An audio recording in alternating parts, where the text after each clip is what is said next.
Drama Queen. Yan na ang ibinansag ni Palace Press Officer Yusek Claire Castro sa pag-iyak kamakailan ni Vice President Sara Duterte.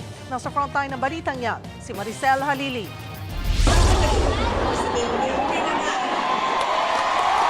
Hindi ikinatuwa ng Malacanang ang sinabi ni Vice President Sara Duterte na maraming grupo ang nagkansela ng imbitasyon sa kanya dahil baka raw balikan sila ng Administrasyong Marcos. Ayon kay VP Sara, nagsimula raw yan nung inanunsyo niya ang planong pagtakbo sa pagkapangulo sa 2028. Banat ng palasyo, drama lang yan ng Vice Presidente. Mismo ang dating Pangulong Rodrigo Duterte na rin daw ang nagsabi noon na drama queen ang kanyang anak. Ipapakita ko po ang isang article at binanggit din po ni dating Pangulong Duterte na ang kanyang anak na si VP Sara ay isang drama queen. Dito pinasinungalingan niya mismo ang sinabi ng dating Mayor Sara Duterte sa isang issue ito. So, kailan pa ba natin paniniwalaan ang mga sinasabi ng Vice Presidente kung mismo ang kanyang ama ay sinasabing siya ay nagsisinungaling?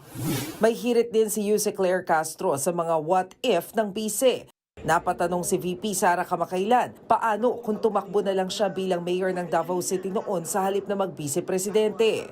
Mas maganda po nga sana kung nanatili na lamang siyang mayor sa Davao City at nahalal natin ang isang Vice Presidente na tutulong sana sa ating Pangulo. Hindi isang Vice Presidente na magtatrabaho, mag-aaksyon at hindi bakasyon at hindi puro paninira ang gagawin sa ating Pangulo. Sinagot din ng palasyo ang pagpapahayag ng suporta ni VP Sara sa mga nagpakilalang 18 dating sundalo at bagman daw ni Zaldico. Inakusahan ng mga bagman si Pangulong Marcos at iba pang opisyal na tumanggap ng mali-malitang kickback mula sa flood control projects. At patungkol sa 18 na former Marines, na ang 4 doon ay hindi pala.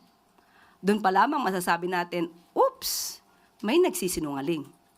So ang ibig ba sabihin to ay nasa likod din ba ang Vice Presidente sa mga tinuturan nitong 18 na nakasama sa presscon na sinundo di umano ni Mike Defensor? Sa ngayon, wala pang pahayag si VP Sara at dating Congressman Mike Defensor ukol dito. Nagbabalita mula sa Frontline, Maricel Halili, News 5. Mga kapatid, Cheryl Cosing po. Maging maalam at may pakialam sa mga napapanahong issue at headlines. Mag-follow at mag-subscribe na sa social media pages ng News 5.